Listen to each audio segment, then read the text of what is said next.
वालेकुम यूट्यूब दोस्तों, मी तव्हां ख़ैर सां दोस्तों। अॼु मां थोरो अदब खां हटी करे, पर हीअ अदब जो हिसो आहे। सरसब्ज़ नाले सां ज़रई हिकिड़ो मैगज़ीन निकिरे थो पियो हैदराबाद खां, जेको ॾाढो बहितरीनु काराइतो ऐं ॾाढे कम जो सैयद मुराद अली शाह जे निगरानी में ही निकिरे थो। तव्हां ॾिसी सघो था मैगज़ीन। हीअ ज़रई मैगज़ीन आहे जेको हर सुफ़ो हुन जो हर पेज रंगीन ऐं जेको आहे मालूमात सां भरपूर आहे। ज़रई हवाले खां मुंहिंजे ख़्याल में त सिंध में अहिड़ो को ॿियो को मैगज़ीन शाया न थींदो हुजे। जे थींदो हुजे त मां दोस्तनि खे गुज़ारिश कंदो हेठि मां डिस्क्रिप्शन में पंहिंजो नंबर ॾियां थो। अगरि तव्हां मूंखे ॿुधाईंदा त तव्हांजा थोरा लख लाइक़। जो साईं सिंध में ज़रायत जे हवाले खां ॾाढी जेको आहे सो ॾुखी सूरत हाल आहे, जंहिंमें माना ज़रायत जी मालूमात हारियुनि खे कोन्हे। पोइ पंहिंजे हिसाब सां पिया था पोखीराही कनि ऐं बे वक़्तु दवाऊं बेमहिलियूं दवाऊं ॾेई ऐं हद खां वधीक दवाऊं ॾेई फ़सुल खे नुक़सानु था पहुचाइनि।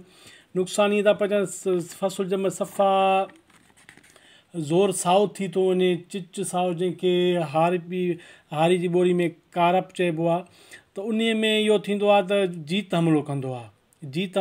जीत उन में नस में वेही उन जी रस चूसे ऐं उन मां जेको आहे सो इहो जी ख़तमु कंदो आहे, जेका सारी चांवर न ठही सघंदो आहे। तव्हां हीअ मैगज़ीन ॾिसी सघो था, ॾाढो बहितरीनु मैगज़ीन आहे। हिन में सुठी मालूमात आहे, पर असांजे हारियुनि ताईं पहुची न आहे।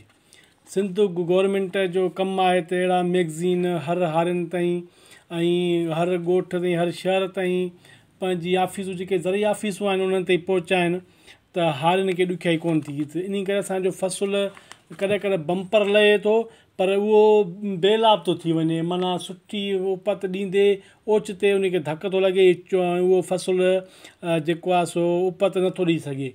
सुठो लहण जो मतिलबु बीहक में सुठो आहे। जंहिं महिल उन महिल अन्न थो पचे थो, ओॾी महिल उन में अन्न में उहा ताक़त न आहे। छाजे करे त असांजूं दवाऊं बेमहिलियूं दवाऊं आहिनि। हीअ सिंध जो ॾाढो बहितरीनु मैगज़ीन आहे। मूंखे त ॾाढो मुतासिर कयो आहे। ॾाढे सुठे नमूने सां ही शाया थींदो थो अचे पियो। हर महीने बाक़ाइदगी सां अचे थो।